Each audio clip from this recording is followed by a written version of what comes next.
जय माता दी। आज माता का 9वां रूप है।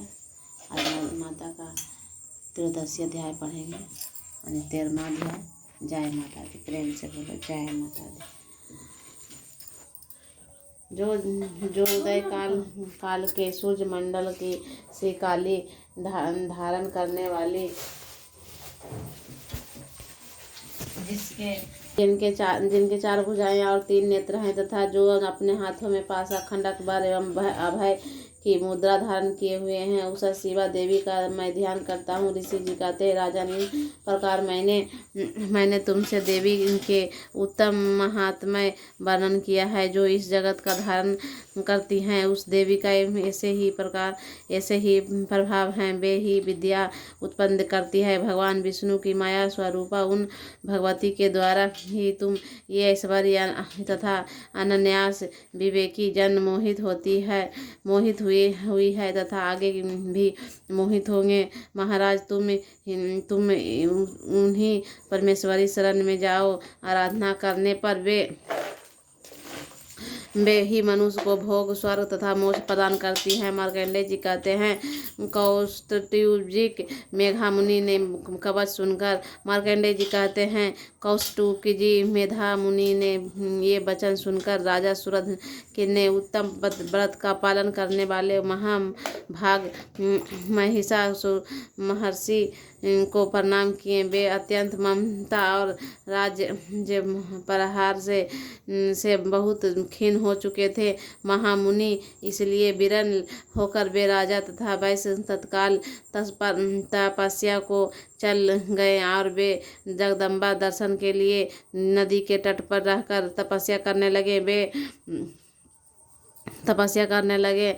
उन्होंने पहले ही तो अहंकार में धीरे धीरे कम किया, फिर बिल्कुल आहार भी धीरे कम किया, फिर बिल्कुल निराहार रहकर देवी की ही मनन लगाने का पूर्वक उसने चिंतन आरंभ कर दिया। वे दोनों अपने शरीर के रक्त में प्रोषित बलि देते हुए लगातार 3 वर्ष तक समय पूर्वक आराधना करते रहे। इस पर प्रसन्न होकर जगत को धारण करने वाली चंडिका देवी प्रत्यक्ष दर्शन देकर कहा, देवी बोली, राजन, तथा अपने कुल को आतनिक करने वाले वैश्य, तुम लोगों की जिन वस्तुओं की अभिलाषा रखते हो वह मुझे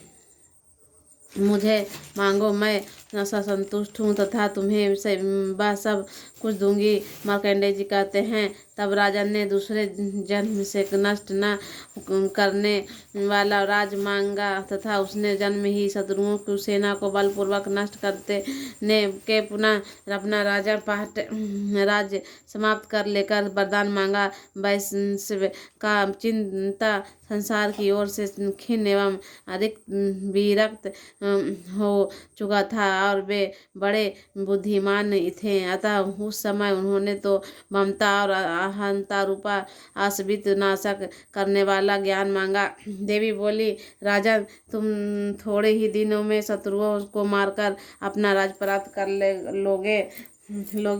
वहाँ सब तुम्हारा राज स्थिर रहेगा। फिर तुम्हारी ही मृत्यु पश्चात तुम भगवान विवस्वता स्वरूप ले अंश के जन्म लेकर इस पृथ्वी पर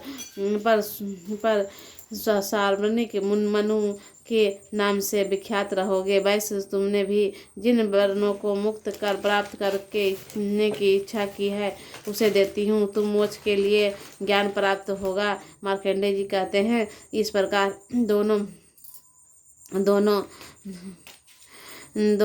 को मनोवांछित वरदान देकर तथा अपने द्वारा अभिभक्ति पूर्वक अपनी स्तुति सुनकर देवी अंबिका